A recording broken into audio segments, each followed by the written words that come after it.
Alors pour ce matin, nous aborderons seulement deux versets, les 13 et 14, où Paul énonce des impératifs vraiment essentiels pour les Corinthiens. Et puis au verset 15, à la fin du chapitre, il termine avec quelques informations sur des frères et des choses relatives à l'Église. Mais pour l'instant, nous regardons les versets 13 et 14. Permettez-moi de les lire pour que vous puissiez voir ce que nous allons aborder ce matin. Veillez, demeurez fermes dans la foi, soyez des hommes, fortifiez-vous, que tout ce que vous faites se fasse avec amour. C'est un texte très court, mais il est littéralement chargé de choses que nous devons comprendre. C'est juste un texte à fort impact. Nous allons voir ce matin 5 impératifs merveilleux que j'appelle des principes pour une vie puissante qui sont contenus dans ces deux versets. Mais permettez-moi de commencer par préciser un peu le contexte. De toutes les églises du Nouveau Testament auxquelles Paul écrivait, aucune n'était en plus grand danger que l'église corinthienne. Il n'y en avait pas de plus pécheresse que l'église corinthienne. Il n'y en avait aucune qui ait tant échoué à être ce que Dieu attendait d'une église telle qu'il l'a définie. Les Corinthiens étaient vraiment en difficulté. En fait, vous vous rappelez, il y a longtemps, nous les appelions les Corinthiens crado. Si quelque chose n'allait pas, ils étaient dans le coup, pour sûr. Il y avait beaucoup de problèmes. Par conséquent, puisqu'ils étaient probablement les pires fauteurs de troubles de toute église du Nouveau Testament, ils ont reçu le plus grand nombre de reproches.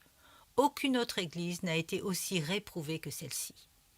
D'autre part, c'est une preuve d'amour, parce que l'amour est quelque chose qui réprimande et corrige lorsque le péché est visible. En fait, je voudrais simplement attirer votre attention sur le fait que si vous prenez les 16 chapitres de 1 Corinthiens et que vous prenez les 13 chapitres de 2 Corinthiens, cela totalise 29 chapitres, écrits pour remettre une église sur le droit chemin. En fait, en termes de chapitres, cela en fait le plus long livre du Nouveau Testament. Il n'y a pas d'autre livre qui comporte 29 chapitres. Les plus proches sont Matthieu et Actes, mais celui-ci avait 29 chapitres parce qu'il y avait tant à dire, parce qu'il y avait un tel désordre à Corinthe. Je ne sais pas pour vous, mais je préfère ne pas avoir 29 chapitres écrits pour moi pour essayer de me remettre sur le droit chemin. Mais c'est ce qui s'est passé à Corinthe. Le livre est empli de réprimandes, mais il est aussi chargé d'amour, parce que voyez-vous, c'est l'amour qui appelle à la justice, pas vrai? C'est l'amour qui réprimande toujours. C'est l'amour qui dit « voici le chemin ». Dans 1 Corinthiens chapitre 4 verset 14, vous avez là ce qui est la clé du livre et cela dit « Ce n'est pas pour vous faire honte que j'écris ces choses, mais je vous avertis comme mes enfants bien-aimés ».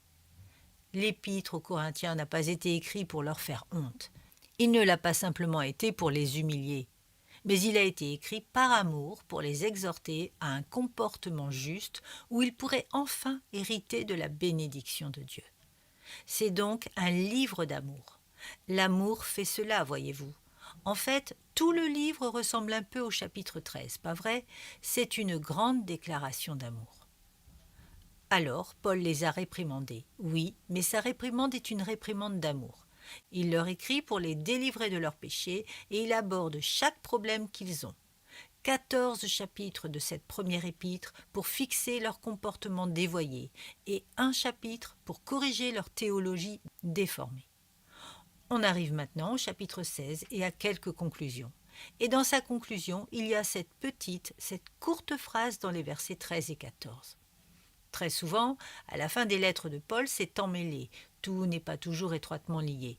Il peut y avoir un peu de ci et un peu de ça. C'est un peu comme un PS. Je pense que le livre en lui-même s'achève au verset 58 du chapitre 15. Le verset 58 est donc la fin de la lettre. Ainsi, mes frères bien-aimés, soyez fermes, inébranlables, travaillant de mieux en mieux à l'œuvre du Seigneur, sachant que votre travail ne sera pas vain dans le Seigneur, etc. C'est le point culminant. Puis, nous avons un post-scriptum. Il dit quelques mots concernant la collecte, et apparemment, il s'interrogeait à ce propos. Et il cale ça à la fin. Puis, il dit quelques mots sur ses emplacements pour son ministère. Plus loin, il ajoute quelques mots sur certaines choses qui se passent dans l'Église et conclut par un salut. Mais en regardant ce chapitre, ce qui en quelque sorte nous saute aux yeux, ce sont ces exhortations dans les versets 13 et 14. Il y a 5 verbes à l'impératif en grec. Cela en fait des ordres. Ils ne sont pas facultatifs, ce sont des exigences de la part du Saint-Esprit pour le croyant. Je les appelle les principes pour une vie puissante. C'est ce que ça implique qui est le plus intéressant. J'essayais simplement de structurer la pensée de Paul dans mon esprit et comme j'ai commencé à étudier ces 5 impératifs, j'ai découvert qu'ils sont la version positive de tous les éléments négatifs qu'il a cités dans les 15 premiers chapitres de la lettre aux Corinthiens. Il renverse la situation. Tout au long des 15 premiers chapitres, il a dit « ne faites pas ci, puis ne faites pas ça, et ne faites pas ci, et cessez de faire ça, et arrêtez ça ». Et maintenant, tout d'un coup, il dit « regardez, faites ci, faites ça, faites ça, faites ça, faites ça ». C'est un 360 degrés. Il donne 5 ordres militaires, pour ainsi dire, aboyés comme un sergent instructeur le ferait. Veillez, demeurez ferme dans la foi, soyez des hommes, fortifiez-vous. Que tout ce que vous faites se fasse avec amour. Maintenant, s'ils avaient obéi à ces 5 ordres, le reste du livre n'aurait jamais été écrit, car ils auraient corrigé leurs erreurs plus tôt. Revenons à ces 5 ordres, et nous allons observer ces 5 commandements militaires donnés aux croyants. Numéro 1. Être vigilant. Le premier est d'être en alerte. Le mot utilisé au verset 13 est veille. Veille.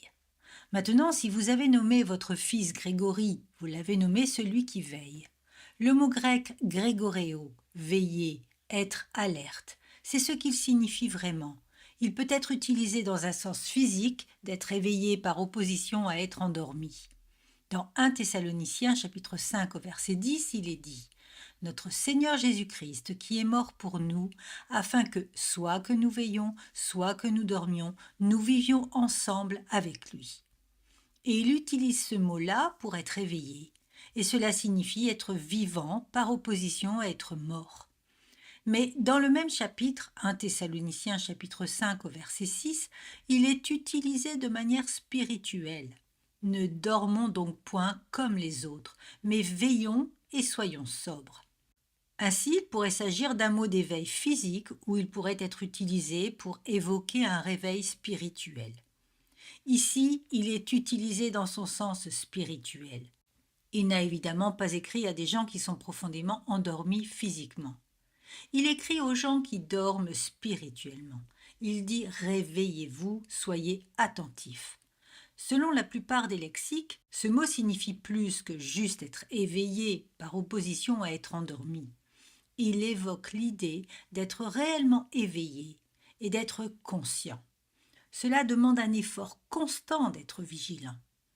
L'idée est de savoir ce qui se passe et accessoirement ce mot ici, le mot veille ou éveil ou vigilance, est utilisé 22 fois dans le Nouveau Testament et il est utilisé maintes et maintes fois en référence aux chrétiens.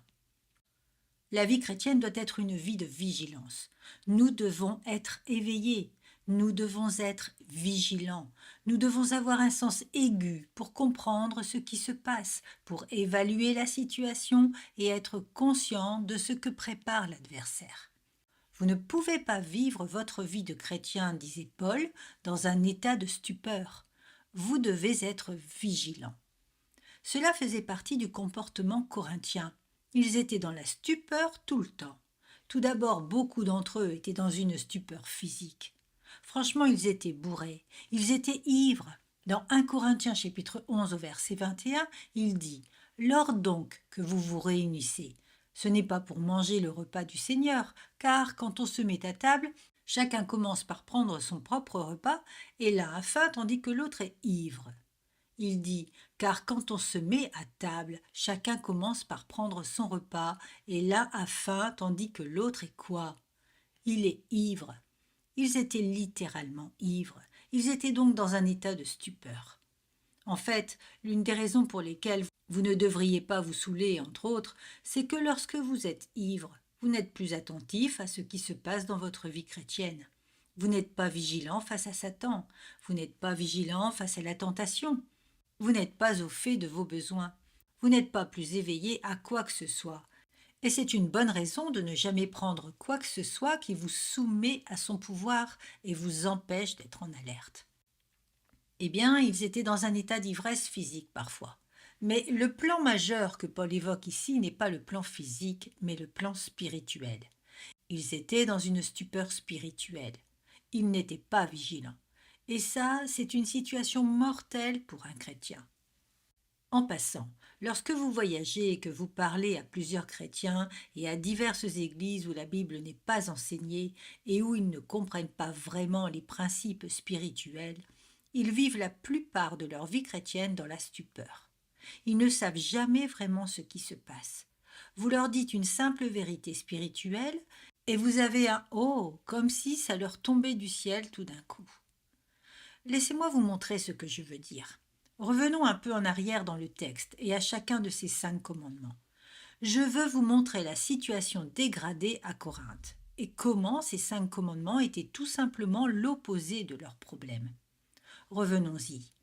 Étaient-ils vigilants? La réponse est non. Écoutez, n'essayez pas de regarder ces versets. Écoutez juste une minute. Dans 1 Corinthiens chapitre 5 verset 6, il dit « Ne savez-vous pas qu'un peu de levain fait lever toute la pâte ?» Il dit « Allez, ne savez-vous pas que vous ne pouvez laisser les pécheurs dans la communauté sans qu'ils aient un effet sur elle ?» Dans le chapitre 5 au verset 12, il dit « N'est-ce pas ceux du dedans que vous avez à juger ? Ne jugez pas les gens pour voir s'ils sont plus ou moins pour votre communauté. » 1 Corinthiens chapitre 6 verset 2. Ne savez-vous pas que les saints jugeront le monde? Pourquoi ne gérez-vous pas vos propres affaires avec l'autorité que Dieu vous a accordée pour le faire, plutôt que de les porter devant un juge païen? Ce qu'il dit, c'est « Ne savez-vous pas que vous ne pouvez pas laisser le levain? Ne savez-vous pas que vous êtes censé juger le péché au milieu de vous? Ne savez-vous pas que Dieu vous a donné l'autorité de juger dans le royaume? Vous devez certainement pouvoir gérer vos affaires ici et ne pas les entraîner dans les tribunaux païens. » Dans 1 Corinthiens chapitre 6 au verset 3, il dit « Ne savez-vous pas que nous jugerons les anges et nous ne jugerions pas à plus forte raison les choses de cette vie ?» Dans le chapitre 6 au verset 4, il dit « N'y a-t-il personne sage parmi vous ?» Au chapitre 6 verset 9, « Ne savez-vous pas que les injustes n'hériteront point le royaume de Dieu ?» Chapitre 6 verset 15, « Ne savez-vous pas que vos corps sont des membres de Christ ?» Chapitre 6 verset 16, « Ne savez-vous pas que celui qui s'attache à la prostituée est un seul corps avec elle, car est-il dit, les deux deviendront une seule chair ?» Chapitre 6 verset 19, « Ne savez-vous pas que votre corps est le temple du Saint-Esprit qui est en vous ?» Et le problème avec les Corinthiens était qu'ils dormaient. Vous voyez, vous ne pouvez pas être vigilants si vous dormez. Ils étaient dans une stupeur spirituelle. Ainsi, dans 1 Corinthiens chapitre 8 verset 9, il dit « Prenez garde ». 1 Corinthiens chapitre 10 verset 12 « Prenez garde ». Chapitre 12 verset 1 « Pour ce qui concerne les dons spirituels, je ne veux pas, frères, que vous soyez… » Quoi? Dans l'ignorance. Mais vous l'êtes. Ils étaient ignorants. Ils étaient dans la stupeur. Ils n'étaient pas vigilants.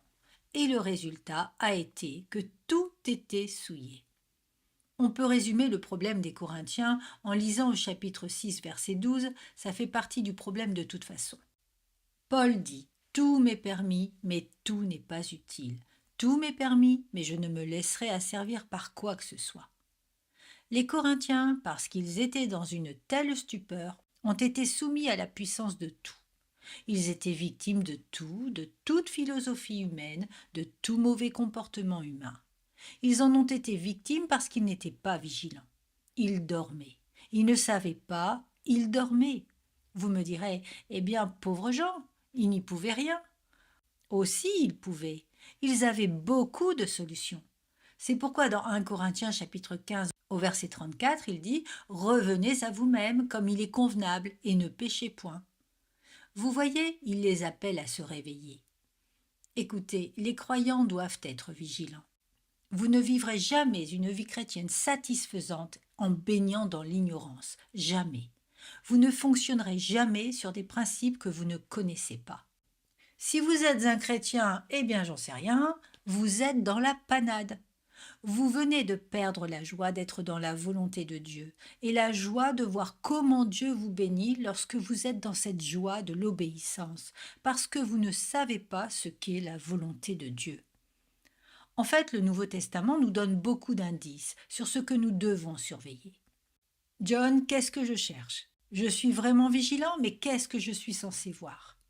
Eh bien, premièrement, la Bible dit de veiller face à Satan.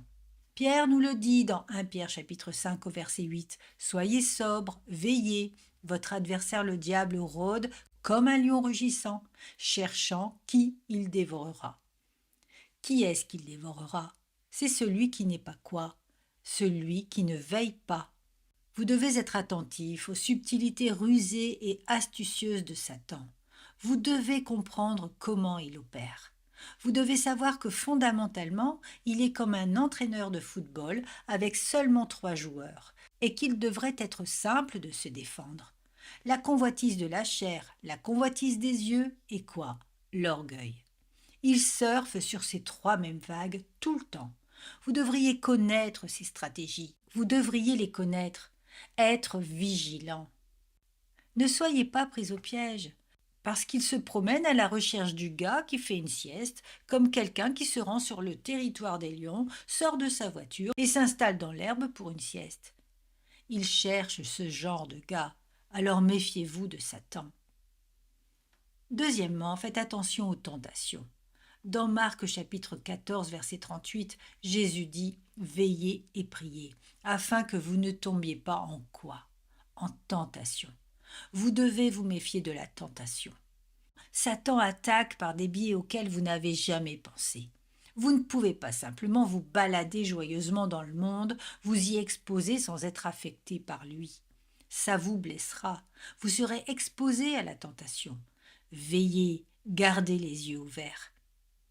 La troisième chose dont parle le Nouveau Testament, c'est de se méfier de l'apathie et de l'indifférence. À propos de l'église de Sardes, dans Apocalypse chapitre 3, il dit « Je sais que tu passes pour être vivant et tu es mort. Sois vigilant et affermis le reste qui est près de mourir. » Écoutez, une église peut plus ou moins se complaire dans l'apathie. Un chrétien peut se contenter d'être satisfait, content de lui-même, apathique et indifférent. Et le Seigneur dit à l'église de Sardes, « Je viendrai comme un voleur, et tu ne sauras pas à quelle heure je viendrai sur toi. » Le Seigneur châtiera un chrétien apathique et indifférent qui ne corrige pas ses péchés, qui ne gère pas ses faiblesses, qui ne se repent pas de ses désobéissances.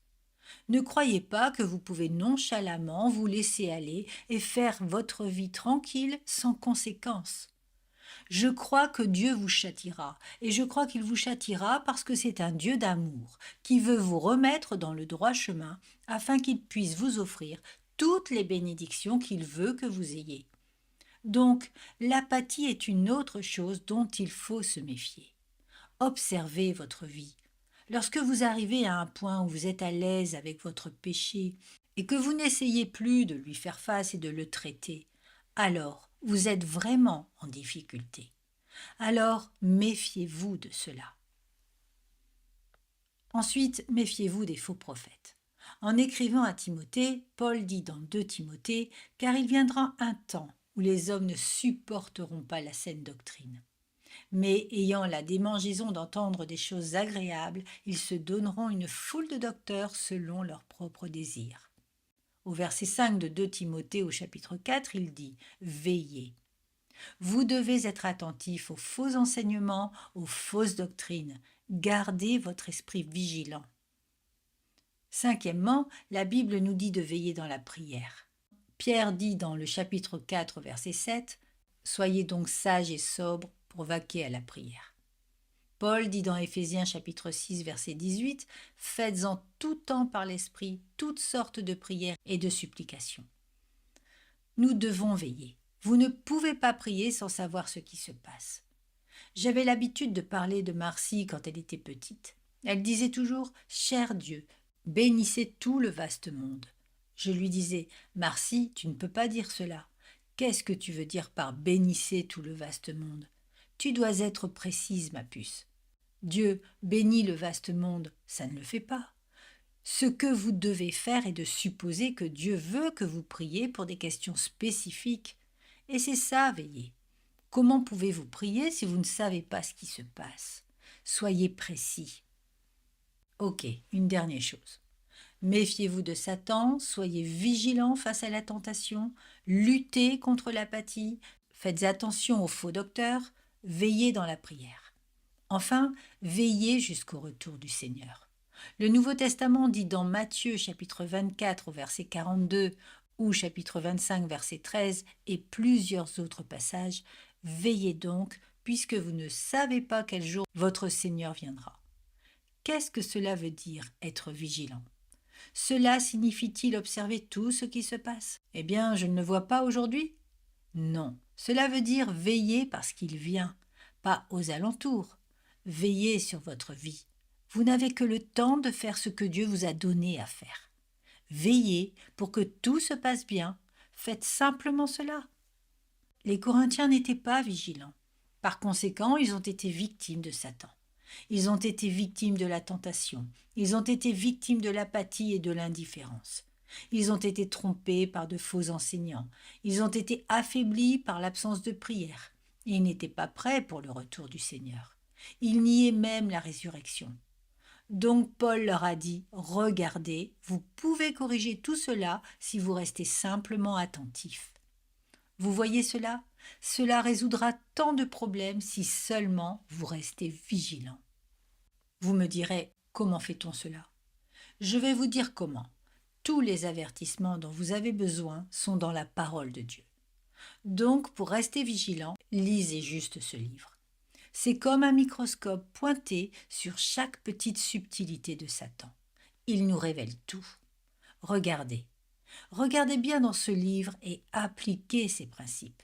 Vous voyez, la parole de Dieu est nécessaire à la doctrine pour vous rendre parfait en vous instruisant dans la justice, pour vous rendre mature. Il suffit de s'attacher à la parole. C'est la fenêtre à travers laquelle vous restez vigilant. Le deuxième commandement des principes pour une vie puissante est d'être ferme. 1. Soyez vigilant. 2. Soyez ferme. J'aime les gens qui sont fermes, pas vous? J'aime les gens qui défendent ce qu'ils croient. Je n'aime pas les gens qui flottent et vacillent et suivent le vent. J'aime les gens qui croient vraiment ce qu'ils prêchent et qui s'y tiennent. Vous voyez ici, il dit « tenez-vous ferme dans la foi ». Le mot grec est stéko. Et quand j'entends ce mot, ça me fait toujours penser au fait de planter des pieux. Et bam, vous voilà enraciné. Il dit soyez ferme. Comme dit Hodge, ne considérez pas tous les points de doctrine comme une question ouverte. Les Corinthiens suivaient juste le vent. Il dit soyez ferme. Les Corinthiens devaient entendre cela. Remarquez ce qu'il dit. Tenez-vous ferme dans la foi. Il ne dit pas dans la foi. Il ne dit pas dans la foi pour parler de quelque chose de spirituel, mais de la foi comme un vecteur de la perception de Dieu. Tenez-vous ferme dans l'Évangile, la foi dont Jude a dit qu'elle a été délivrée aux saints une fois pour toutes, la foi, le christianisme. Tenez-vous ferme dans la foi, référez-vous à la parole de Dieu, référez-vous à l'Évangile, c'est ce qu'il dit. La foi ne doit pas être confondue avec la foi vue comme une ressource spirituelle. Même dans 1 Timothée chapitre 6 au verset 12, il est dit « combat le bon combat de la foi ». Mais le grec ne dit pas que c'est ce qui est approuvé. Le grec dit « combattez le bon combat de la foi ». Vous voyez, nous devons lutter pour nous attacher à la foi, parce que Satan veut nous arracher la foi, le contenu de la vérité. Vous me direz, eh bien, qu'ont fait les Corinthiens? Eh bien, ils n'étaient pas attachés à la foi.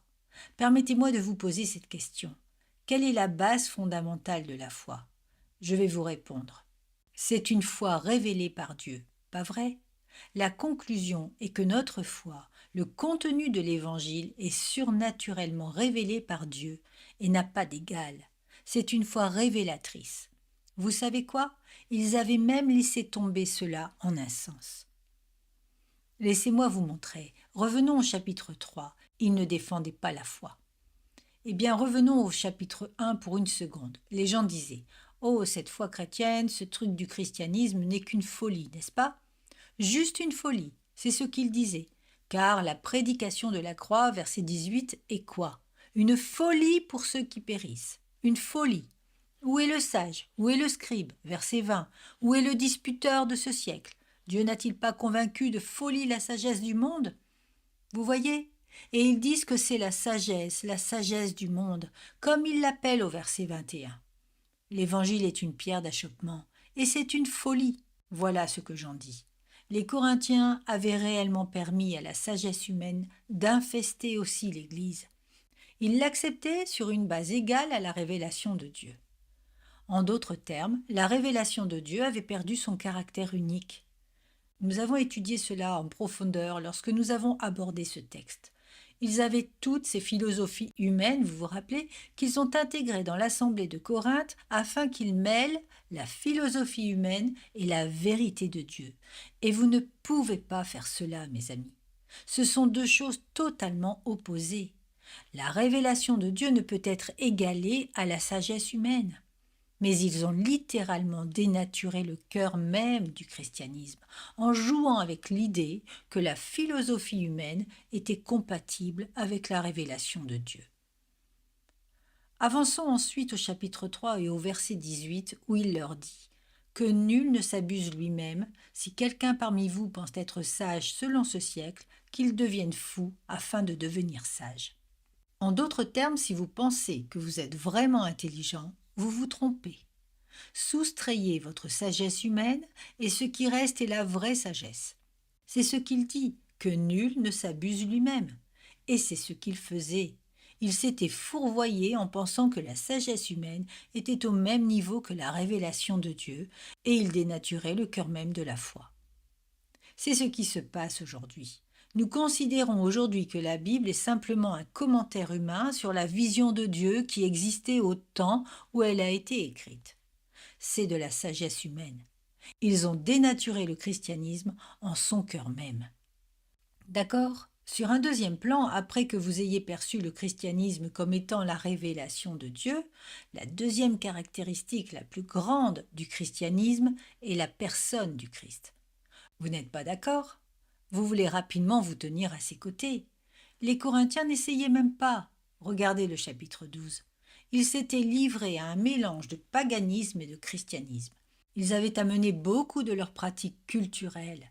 Ils avaient permis beaucoup d'extases païennes et de transes et toutes ces choses bizarres qui faisaient partie de leur religion culturelle d'entrer dans le christianisme afin que quand ils se rencontraient, il y avait des gens qui croyaient vraiment dans le Seigneur et son esprit et il y avait d'autres gens qui étaient dénaturés, décalés, prêchant soi-disant dans une sorte d'extase qui était vraiment du paganisme pur.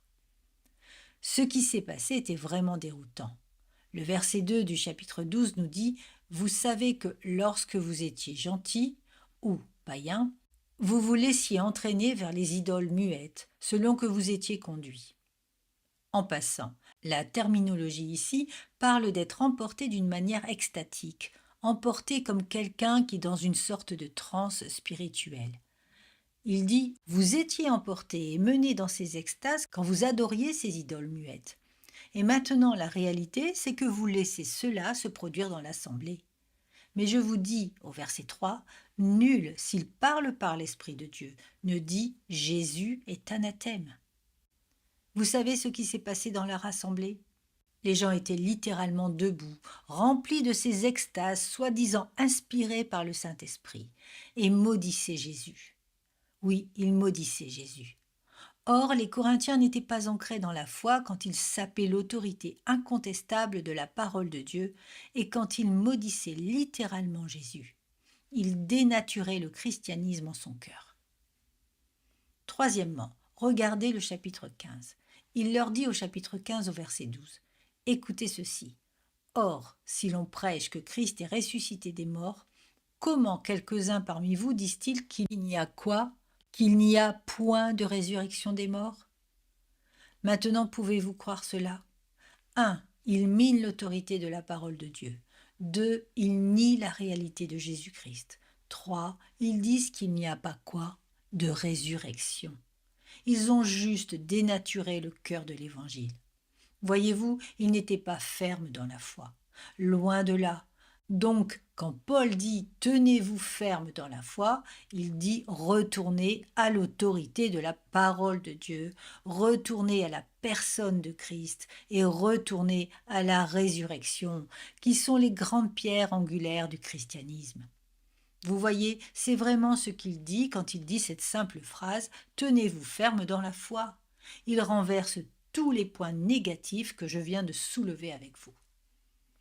Vous voyez, 1 Corinthiens aurait pu être écrit en ces 2 versets si toutes ces choses n'étaient pas vraies à leur sujet.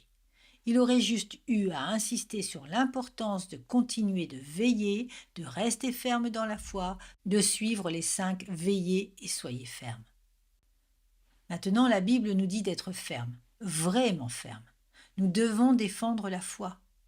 2 Thessaloniciens chapitre 2 verset 14 nous dit « C'est à quoi il vous a appelé par notre évangile pour que vous possédiez la gloire de notre Seigneur Jésus-Christ. » Ainsi donc, frères, demeurez fermes et retenez les instructions que vous avez reçues, soit par notre parole, soit par notre lettre. Vous maintenez ces choses que vous avez apprises par la parole, par l'épître. Encore une fois, je vous le demande, quelle est alors la clé, bien-aimés ? Quelle est la clé pour être ferme ? C'est la parole, n'est-ce pas ? C'est la doctrine apostolique.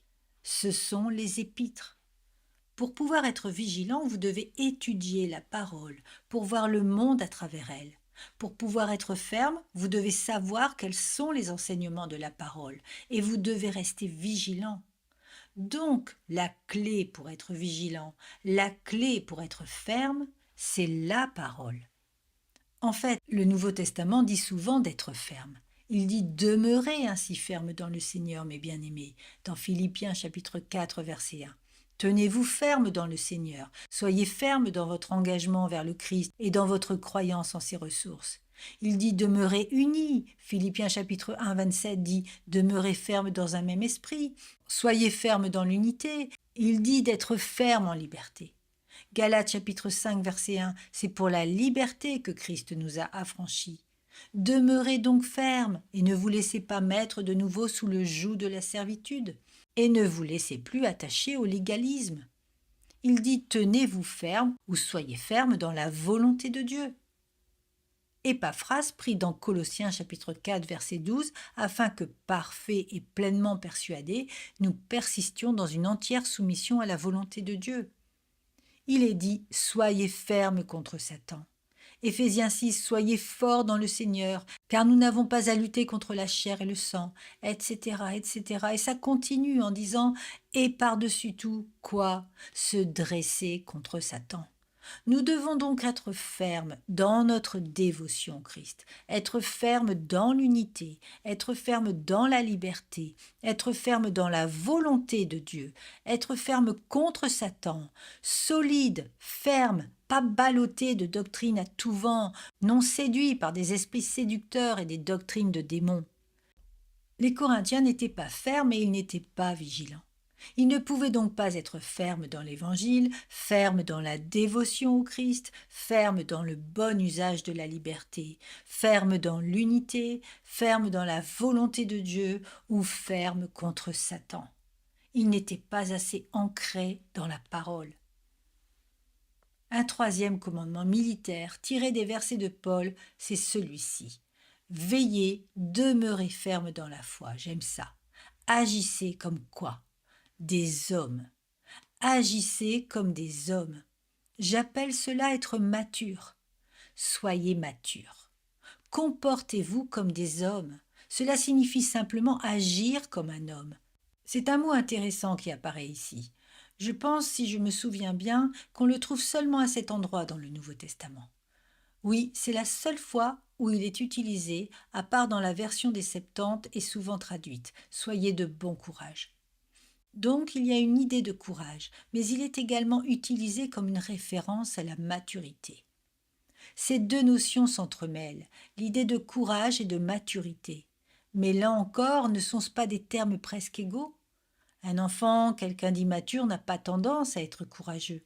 Une personne mature a tendance à être courageuse. Un enfant a tendance à avoir peur. Une personne mature a tendance à avoir un sentiment de contrôle, de confiance. C'est essentiellement ce qu'il dit. Vous devriez être des hommes courageux et mûrs. Vous conduire de manière adulte pourrait être une façon de traduire Andrizo. Permettez-moi de souligner le terme de maturité, parce que la part de courage doit être moindre que la part de maturité. Au chapitre 14, verset 20, Paul avertit de nouveau les Corinthiens comme tant de fois. Mais regardez ce qu'il dit au chapitre 14, verset 20. « Frères, dit-il, ne soyez pas des enfants sous le rapport du jugement, mais pour la malice, soyez enfants. Et à l'égard du jugement, soyez quoi? Soyez des hommes faits. Grandissez. » Il leur dit cela en tant de termes encore et encore. Au chapitre 4, il dit « Je dois vous parler comme à des fils ». Et il dit « Je dois vous traiter comme des petits-enfants. Et si vous ne vous reprenez pas, je vais venir à vous. Et si je viens à vous, je vais vous donner la fessée si je le dois. » Il ne dit pas vraiment cela. Il dit « Que voulez-vous? Que j'aille chez vous avec une verge ?» Ah, vous voyez? Si vous ne vous reprenez pas. C'était un tas de bébés. Ils n'étaient pas des hommes au niveau de la compréhension. Ils n'étaient pas des hommes de courage et ils n'étaient pas des hommes de maturité. C'étaient des bébés qui se battaient, se disputaient, qui étaient immatures, qui n'échappaient pas à toute fausse doctrine, comme Éphésiens 4 au verset 14 nous le dit. Ils étaient tout simplement infantiles et par conséquent, ils ne pouvaient pas se défendre contre les assauts de Satan. Revenons au 3e chapitre. Le texte le plus connu sur ce thème, pour moi, frère, dit-il, ce n'est pas comme à des hommes spirituels que j'ai pu vous parler, mais comme à des hommes charnels, comme à des enfants en Christ. Je vous ai donné du lait, non de la nourriture solide, car vous ne pouviez pas la supporter, et vous ne le pouvez pas même à présent. Vous êtes comme des bébés. Je ne peux même pas vous donner de nourriture solide. Je dois continuer à vous donner du lait. Ils étaient immatures. Ils n'avaient pas grandi. Il fallait les traiter comme des enfants. Ils méritaient la fessée. Ils avaient même des rivalités fraternelles. Ils attaquaient leurs frères au tribunal, se battaient, se querellaient. Paul leur dit même dans le chapitre 13, « Lorsque j'étais enfant, je parlais comme un enfant, je pensais comme un enfant, je raisonnais comme un enfant. Lorsque je suis devenu homme, j'ai quoi? J'ai fait disparaître ce qui était de l'enfant. » Même leur culte religieux était infantile. Tout était basé sur des sentiments et des émotions plutôt que sur la vérité et la doctrine. Donc Paul dit « grandissez ». Et vous savez quoi? S'ils avaient simplement grandi, ils auraient éliminé toute une série de problèmes, tout un tas. Concupiscence, combat, querelle, un genre de religion infantile. Une religion émotionnelle aurait donné quelque chose, s'ils contemplaient la vérité, s'ils étaient des hommes dans leur compréhension de la parole.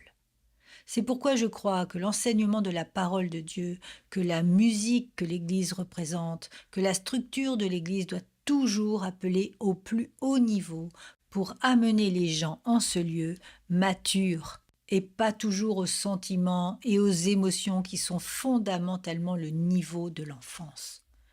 Donc il dit « grandissez ».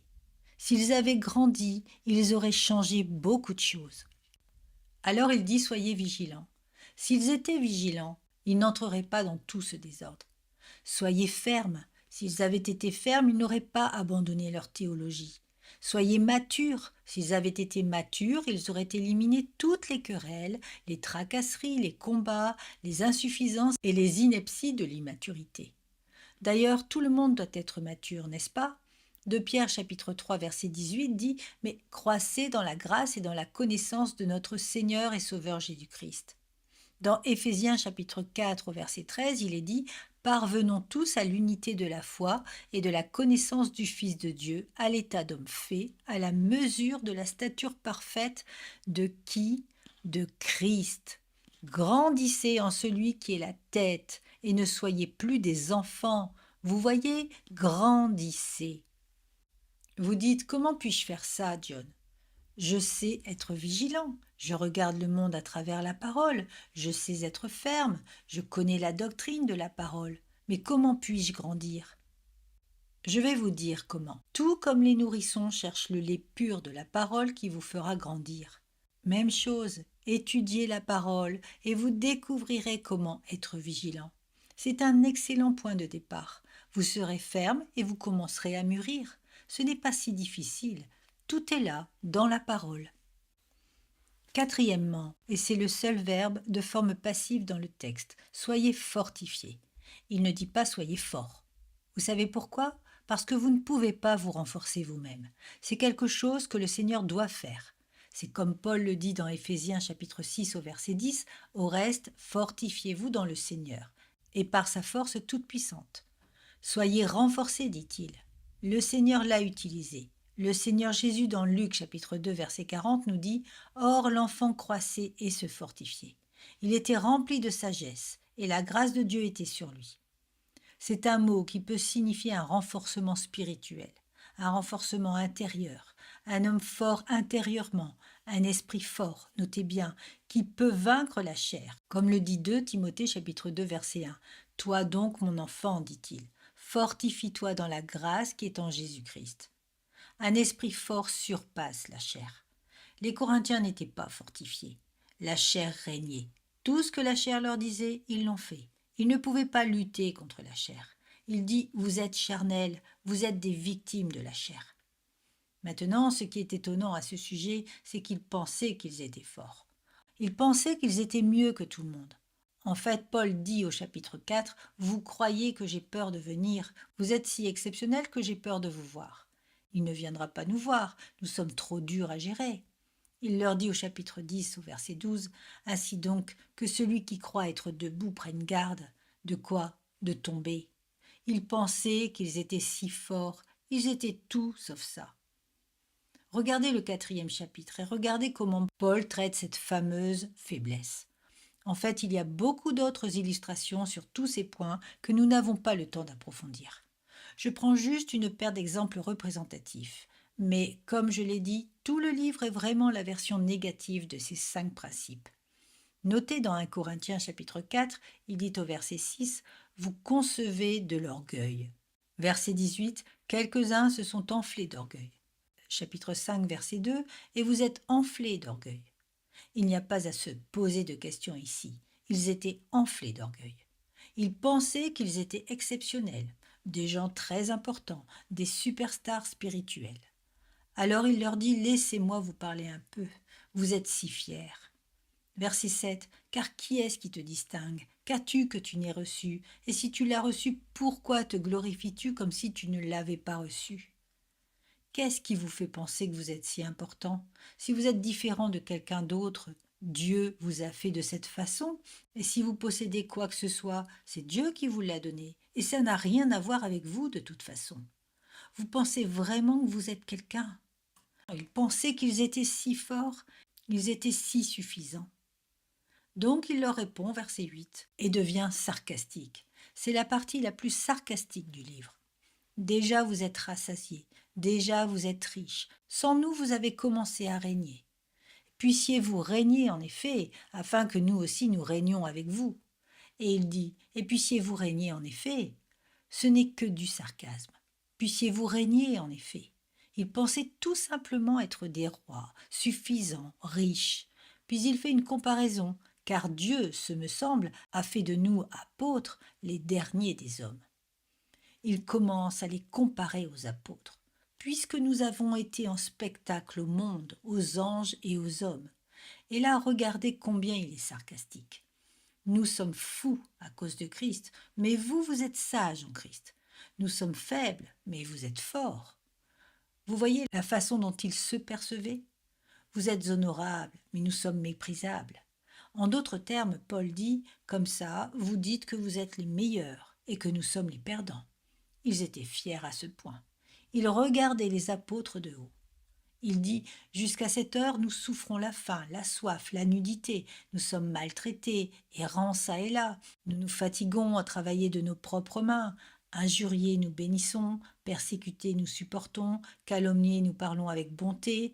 Nous sommes devenus comme des balayures du monde, le rebut de tous, jusqu'à maintenant. » Mais ils pensaient qu'ils étaient fascinants. Ils ne comprenaient pas ce que Paul leur disait ici. La vraie grandeur vient de l'humilité véritable, pas vrai? Quand nous sommes faibles, alors que sommes-nous? fort. C'est ce qu'il leur dit dans sa seconde lettre.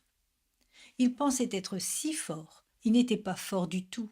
Parce qu'ils étaient si faibles spirituellement, ils sont devenus physiquement faibles et à cause de cela, écoutez bien, le chapitre 11 verset 30 dit « C'est pour cela qu'il y a parmi vous beaucoup d'infirmes et de malades et qu'un grand nombre sont quoi? Morts. » En d'autres termes, leur faiblesse spirituelle provoquait la faiblesse physique, la maladie et la mort. Ils pensaient être si forts. Ils étaient faibles. Ils étaient faibles. Paul a dû les exhorter dans le chapitre 9 au verset 24, en leur disant « Ne savez-vous pas que ceux qui courent dans le stade courent tous, mais qu'un seul remporte le prix? Courez de manière à le remporter. Tous ceux qui combattent s'imposent toute espèce d'abstinence, et ils le font pour obtenir une couronne corruptible. Mais nous, faisons-le pour une couronne incorruptible. » Plus loin, je traite durement mon corps et je le tiens assujetti. Autodiscipline. Les Corinthiens insouciants, flasques, indisciplinés et faibles pensaient qu'ils étaient si forts. Ils pensaient qu'ils pouvaient se laisser aller à fond sans aucune considération pour eux ou pour Dieu. Et Paul leur dit « Vous ne pouvez pas faire cela. Je vous dis que vous devez être engagés dans une vie d'abnégation, une vie de sacrifice de soi et une vie d'autodiscipline. » Le Nouveau Testament nous dit d'être forts. Éphésiens chapitre 6 verset 10 nous dit d'être forts dans le Seigneur contre Satan. Philippiens chapitre 4 verset 13 nous dit d'être forts dans le service. Paul dit « Je puis tout par celui qui me fortifie ». Il parlait de son ministère et de son service. La parole de Dieu nous dit d'être forts dans les bonnes œuvres. Colossiens chapitre 1 versets 10 et 11 portant des fruits en toutes sortes de bonnes œuvres. Dans Daniel 11, 32, il y a ce grand verset qui dit « Mais ceux du peuple qui connaîtront leur Dieu agiront avec fermeté, et les plus sages parmi eux donneront instruction à la multitude. » Vous me direz « Comment, John ? Je suis vigilant, ferme, mature par la parole, mais comment puis-je être fort ?» Eh bien, c'est un terme passif, un verbe passif. Cela nous est donné. Le psaume 27, verset 14, nous dit ceci. « Espère en l'Éternel. Fortifie-toi et que ton cœur s'affermisse. Espère en l'Éternel. » Qui est celui qui nous donne la force? C'est le Seigneur. Au reste, fortifiez-vous dans le Seigneur et par sa force toute puissante. Éphésiens chapitre 6, verset 10. Vous me dites, mais comment? Par le Saint-Esprit. Éphésiens 3,16 nous dit que nous devons être fortifiés par son esprit en notre fort intérieur. Comme vous cédez votre vie à l'Esprit de Dieu, alors vous serez renforcés par sa puissance. En fait, nous avons beaucoup parlé de ce principe. Je vous le rappelle tout de suite. La vraie force vient de Dieu par son esprit. Paul dit « Je prie pour que vous soyez fortifiés par son esprit dans votre fort intérieur. » Comme vous cédez à l'esprit, il vous fortifie.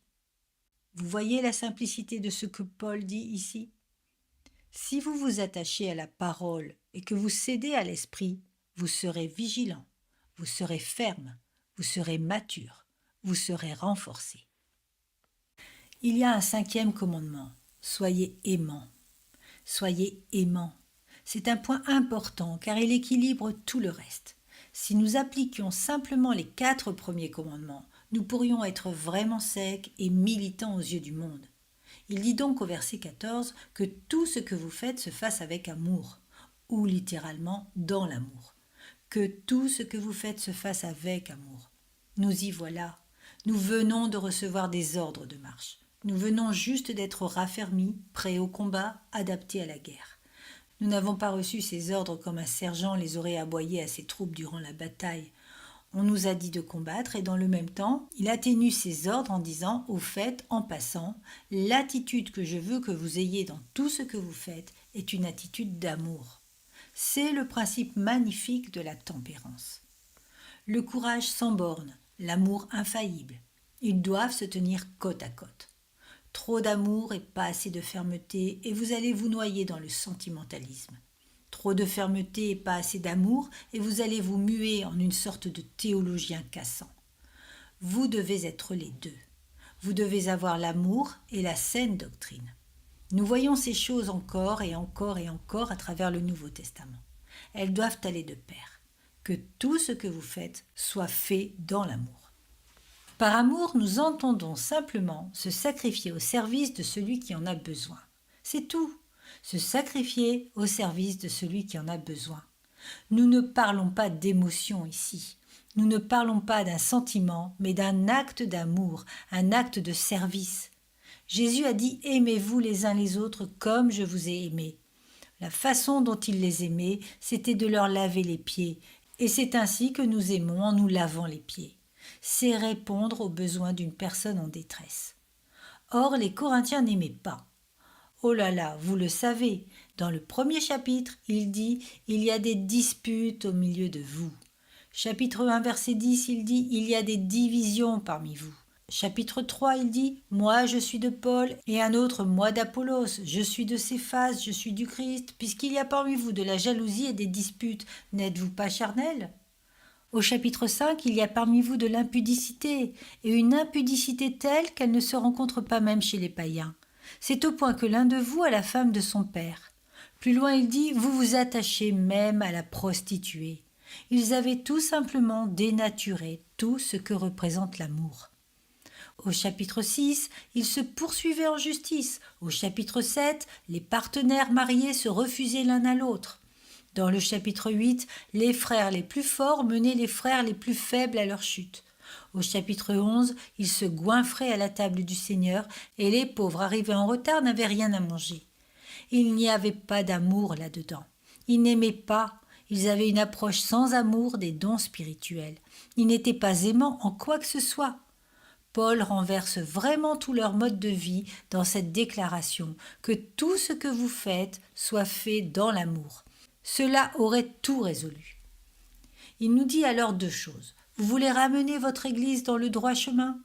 Attachez-vous à la doctrine et à l'amour. Vous mêlez ces deux choses et vous renverserez la vapeur. Vous me demanderez où obtenir l'amour, comment l'obtenir ? Eh bien, les 3 premiers ordres sont venus par la parole. Le 4e dont je vous ai parlé est venu par l'esprit. Et écoutez cela. Paul dit « Je prie pour vous » Éphésiens chapitre 3 verset 16 « afin qu'il vous donne d'être puissamment fortifié par son esprit dans l'homme intérieur. » Et les versets suivants disent « afin que vous puissiez connaître l'amour de Christ qui surpasse toute connaissance. » L'amour vient de l'Esprit Saint. Vous avez donc l'Esprit Saint et la parole qui travaillent de concert pour vous offrir une doctrine solide et l'amour, les 2 éléments qui font l'Église et qui font du croyant ce que Dieu attend de lui. Rappelez-vous bien, messieurs, dames, écoutez, soyez vigilants, soyez fermes, soyez matures, fortifiez-vous, aimez-vous. Voilà les principes d'une vie puissante. Ils sont générés par la parole et le Saint-Esprit. Ils s'unissent pour former la saine doctrine et l'amour qui sont les 2 piliers qui maintiennent l'Église en place. Prions.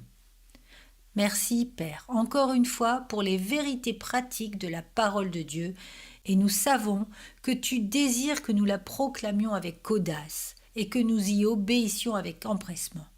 Donc, fais de nous ton peuple, un peuple qui vit de la lumière dont tu veux que nous vivions afin que nous puissions vraiment faire tout ce que nous faisons pour ta gloire. Au nom du Christ. Amen.